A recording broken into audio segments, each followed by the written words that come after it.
लातूर जिल्ह्यात मुसळधार पावसाने हाहाकार माजवला असता तब्बल 41 रस्ते व पूल पाण्याखाली गेले असून जनजीवन विस्कळीत झाले आहे। लातूर जिल्ह्यात सुरू असलेल्या मुसळधार पावसामुळे नद्या, नाले आणि उपनद्यांना पूर आला आहे।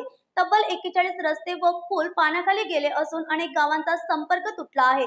विशेष म्हणजे बोरगाव परिसराला लेंडी उपनदीने पुन्हा फटका दिला आहे। चाकूर तालुक्यातील वळवळ गावात पाणी शिरल्याने नागरिकांचा संताप व्यक्त होत आहे। पूर स्थितीमुळे जनजीवन विस्कळीत झाले असून नदीकाठच्या गावांना सतर्क राहण्याचे प्रशासनाने आवाहन केले आहे।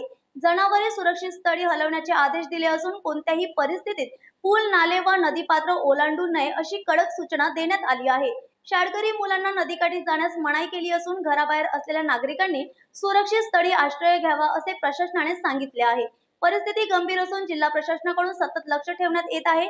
नागरिकांनी अफवांवर विश्वास न ठेवता सुरक्षितता पाळावी असा सल्ला देण्यात आला आहे।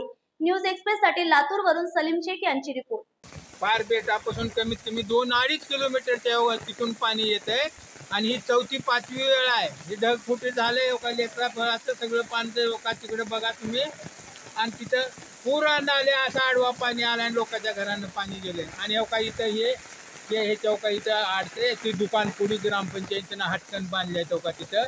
त्या बांधकामाच्यामुळं नाल्या पुरा आमची नुकसान झालं आहे, तरी शेतकऱ्याला आमच्या सरकारनं काहीतरी आम्हाला मदत करावी ही आमची अपेक्षा आहे।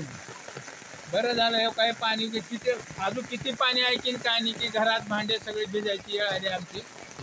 तुम्ही सरकारनं बघावं आमची इच्छा आहे।